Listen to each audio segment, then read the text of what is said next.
పేరుకు 1-2 పెద్ద కంపెనీలకు ఉచితంగా భూములు ఇస్తున్నట్టు ప్రకటిస్తాడు.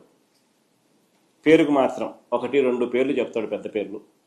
వారికి ఉచితంగాను 99 పైసలకి భూములు ఇస్తా ఉన్నట్టుగా ప్రకటిస్తాడు. ఆ ముసుగులో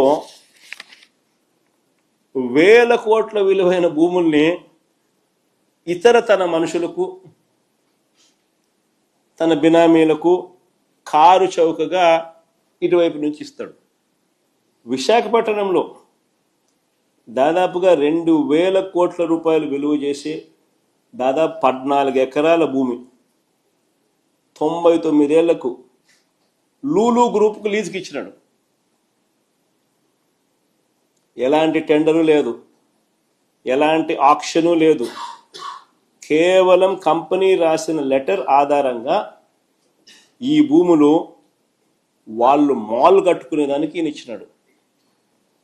ఇదే లూలు గ్రూపు అహ్మదాబాద్లో, గుజరాత్లో 16 ఎకరాల భూమిని 519 కోట్ల రూపాయలకు వేలంలో కొనుగోలు చేసి మాలు కడతా ఉన్నారు. ఆంధ్ర రాష్ట్రంలో ఫ్రీగా చంద్రబాబు నాయుడు గారు ఆక్షన్ లేదు, మన్ను లేదు, పాడు లేదు, ఏమి లేదు, 99 ఏళ్ళ ఊరికే లీజు, లూలుకు 14 ఎకరాలు 2,000 కోట్లు భూమి ఇస్తున్నాడు. The city's biggest land deal so far has also set the record for the highest stamp duty from a single sale deed. ఇక్కడ స్టాంప్ డ్యూటీ కూడా ఎగ్జంప్షన్ మన రాష్ట్రంలో. అక్కడ స్టాంప్ డ్యూటీకి హైయెస్ట్గా వచ్చిందని కూడా వాళ్ళు పబ్లిసిటీ చేసుకుంటా ఉన్నారు.